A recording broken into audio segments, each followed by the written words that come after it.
ऋषीमुनी जे होऊन गेले त्यांनी काय सांगितलं नारीसाठी? नारी अबला आहे, नारी कमजोर आहे, नारी नरकाचं द्वार आहे, खूप खूप खूप काही नको नको ते सांगितलं. आणि तेच नारीच्या मनामध्ये काय झालेलं फीट झाले आणि ती पण स्वतःला अबलाच समजते आणि इतरांच्या मदतीची अपेक्षा करत नाही. परंतु ठीक आहे, तरी भावानी बहिणीचं रक्षण करायला पाहिजे. पण सध्याच्या काळामध्ये सगळेच जण भाऊ असो बहीण असो टेन्शन मध्ये आहेत का? नाही.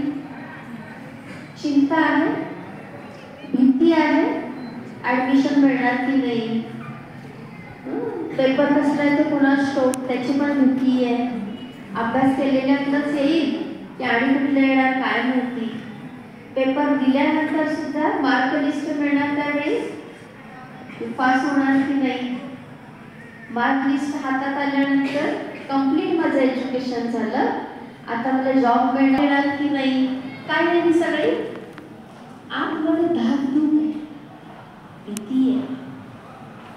तुम्ही इकडे आलात आणि घरी जर वेळेवर नाही गेलात तर कुणाचे हार्टबीट वाढतात? घरवाल्यांचे वाढतात आणि त्यांना नको नको ते विचार यायला लागतात. चांगले विचार येतच नाही पण फालतू विचार यायला लागतात, नकारात्मक विचार यायला लागतात, ते भयभीत होतात, ते स्ट्रेस घेतात. जगातला कुणीही झोपडीवाला असो, बंगलोवाला असो, कुठल्याही जाती धर्म भाषेचा असो, कुठल्याही वयाचा असो, स्त्री असो किंवा पुरुष असो, पण कोणाचंही जीवन एकदम रिलॅक्स आहे असं कोणी आहे? समाधानी आहे, सुखी आहे, नो प्रॉब्लेम, नो टेन्शन, असं कोणी आहे का? मला चिडायला होत नाही, कसं चिडायचं मला ट्रेनिंग द्यावं लागेल, असं कोणी आहे काही?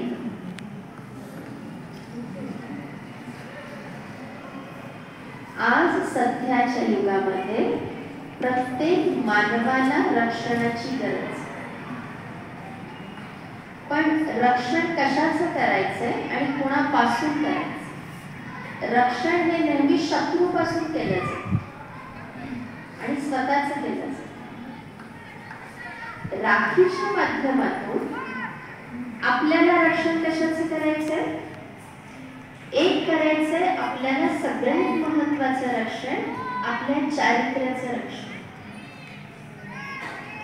आपलं कॅरेक्टरची जी बिल्डिंग आहे ती खूप मजबूत पाहिजे. माझ्या चारित्र्यावर कुणीही बोट करून नाही दाखवलं पाहिजे. तुम्ही ज्या वेळेला पूर्ण मोबाईल घेऊन बसता